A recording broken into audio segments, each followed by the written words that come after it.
안녕하십니까. 바운스TV 오늘도 재미있는 기업 이야기 하도록 하겠습니다.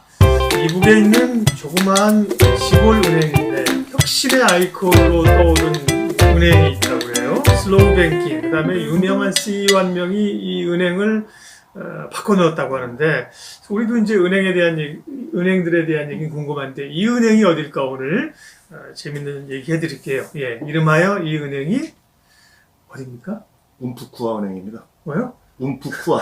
어렵죠? 발음이 일단 어렵거든요. 움푸쿠아 은행인데, 뭐, 쿠바인가, 어디 뭐 아프리카 은행인가, 어쨌든 들어보시죠. 그러면 이게, 이 움푸쿠아 은행이라는 은행은 어떤 은행인가요? 네, 한마디로 말씀드리면, 이제 움푸쿠아 은행은 그 스타벅스 같은 은행이다. 스타벅스 같은 은행이다. 하하. 뭐 느낌이 오실지 모르겠습니다만은, 그 은행원이 일하는 스타벅스다. 네. 뭐 이런 그 애칭을 갖고 있는 예. 그런 은행입니다만은, 이런 그 별칭이 붙은 이유는 그 은행 점포를 갖다가 이제 복합 문화 공간으로 활용하면서 이제 지역 주민한테 큰 인기를 얻고 네. 실적에 반영되는 그 결과를 낳았기 때문인데, 이 은행은 그 미국 서부 그 태평양 연안에 있는 이제 오리곤주에 위치하고 있습니다. 본사가. 네, 네.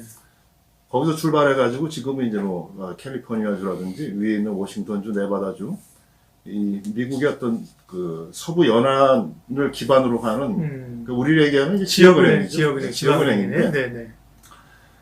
여기가 이제 그 살림이 우호지다 보니까 그 벌목 산업이 좀 번창했어요. 네. 그러니까 그 벌목 업체를 대상으로 해서 그 은행업을 이제 시작을 했는데, 지금은 이제 그 은행업의 어떤 부침에 따라서 어려움을 겪기도 했고, 그 어려움을 겪는 과정에서 이제 슬기롭게 극복했기 때문에 그 혁신의 아이콘이다. 이제 이런 그 평가도 받고 있죠. 움푸쿠아 은행. 이게 무슨 말이에요? 움푸쿠아가? 움푸쿠아가 이제 굉장히 그 낯선 이름인데, 네. 그 오리곤주에 살았던 그 치노쿠 인디안의 그 말이랍니다. 네. 그 치노쿠 인디안 말로다가 이제 그 세찬 강물. 세찬 거센 강물. 거센 강물. 그 실제 그 오리곤주에 그 움푸쿠아 강이라는 것이 있고, 그 움푸쿠아 강 주변에 있는 계곡을 갖다가 이제 움푸쿠아 밸리라고 부르기도 하고, 네. 오리곤주를 상징하는 그 지명이죠. 그러다 보니까 이제 지역의 그 상징을 갖다 이제 은행 이름으로 차용한 것입니다. 지방의 은행인데, 근데 단순한 은행이 아니다. 단순한 은행 같으면 우리가 얘기하지도 않죠. 그런 주목을 받고 혁신의 아이콘이 되기까지 과연 어떤 스토리가 있었는데. 네. 이 혁신의 아이콘이다. 네. 이걸 뒤집어서 얘기하면은 그 혁신하기 이전에 뭔가 좀 어려움을 정체돼 있어요. 어려움이 있었다는 거죠. 겪었던 그런 게 이제 평가받을 수 있죠. 네. 근데 그 어려움을 갖다 이제 슬기롭게 극복했기 때문에 그 혁신의 아이콘이라는 그런 칭호를 이제 붙게 되는데, 네. 앞서도 말씀드렸듯이 이제 그 벌목 산업을 기반으로 이제 은행업을 하다 보니까 잘 될 때는 좋았는데, 그 벌목 산업이 이제 쇠퇴하면서 은행 역시 이제 그 어려움을 겪게 되죠. 그래서 90년대를 전후로 해가지고 그 은행 자체가 그 파산 위기까지 겪게 되는 이제 어려움을 겪게 되는데, 네. 그때 이제 은행 이사회에서 그 변화를 한번 도모를 해보자. 그래가지고 그 새로운 CEO를 영입하게 되는데, 그게 네. 바로 이제 그 유명한 이제 레이 데이비스라는 사람. 레이 데이비스. 네.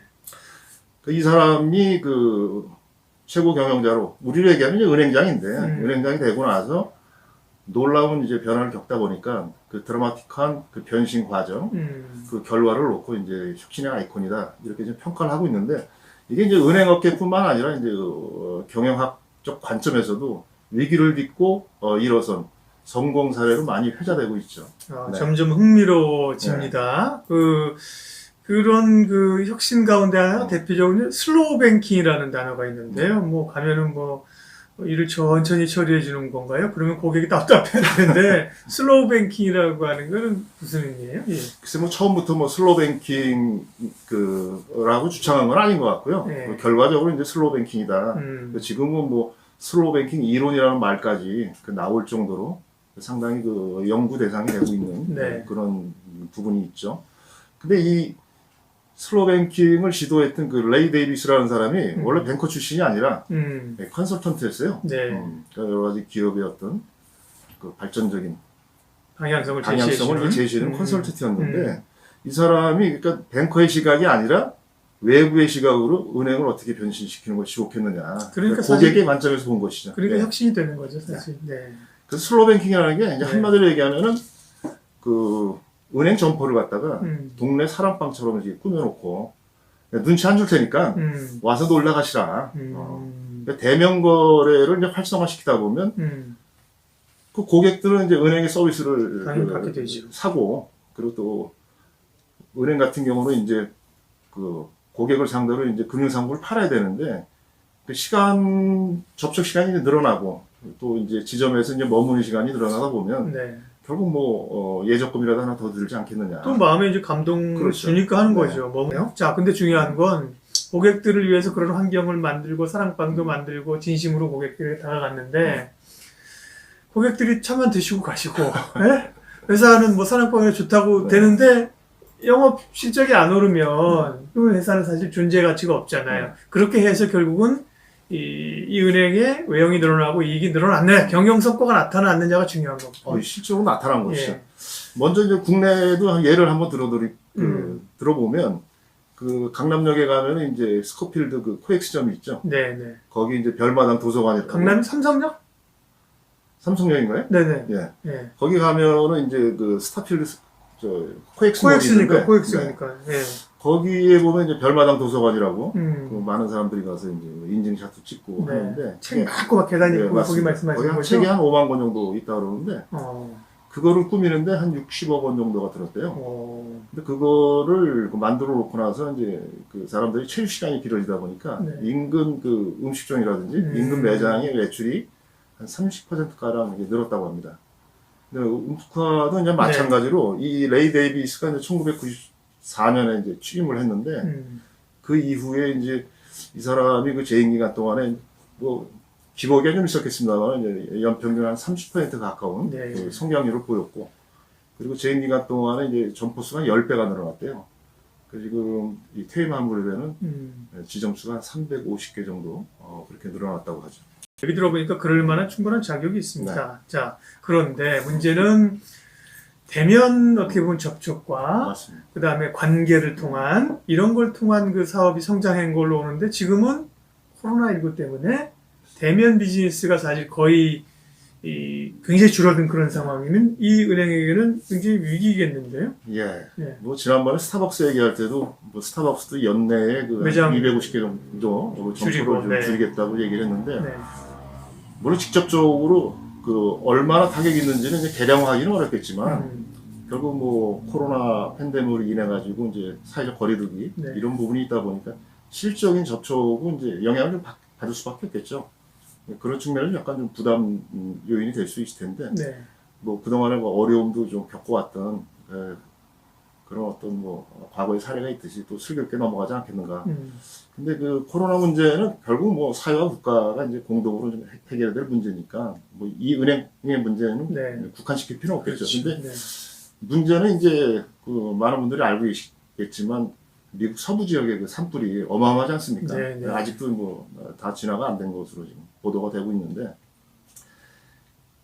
이 그 움프쿠아 은행이 위치한 지역이 앞서도 말씀드렸듯이 이제 뭐 오레곤, 캘리포니아, 네, 네. 워싱턴주 이쪽을 기반으로 하다 보니까 여기가 산불 피해를 어마어마하게 받았어요. 그래서 그 움프쿠아 그 은행 홈페이지에 이렇게 들어가 보면 그 일부 은행이 이제 그 영업을 할 수 없다. 네. 그 영업 정지가 아니고 이제 그 일시적인 폐쇄된 네, 네. 그런 그 지점에 영업 대한 중단이죠. 안내도 좀 나오고 있죠. 그래서 어떻든 그 지역 기반이 그 어려움을 겪다 보면 네. 그런 것도 결과적으로 이제 은행에 좀 부담 요인이 아닌가 뭐 이런 생각을 좀 해보게 됩니다. 움프쿠아 은행이 상장돼 있군요. 우리는 네. 늘 이제 투자자 입장에서 상장돼 있는 게 중요한데 주가 수준이나 혹시 전망은 어떤가요? 사실 뭐 저희가 뭐 어떤 기업의 그 주가 분석을 하는 네. 그런 프로는 아닌데 네. 그래도 이제 상장됐기 때문에 네. 그 이 회사의 그 주가 흐름을 살짝 들여다봤더니 나스닥이 상장돼 있습니다. 네. 네.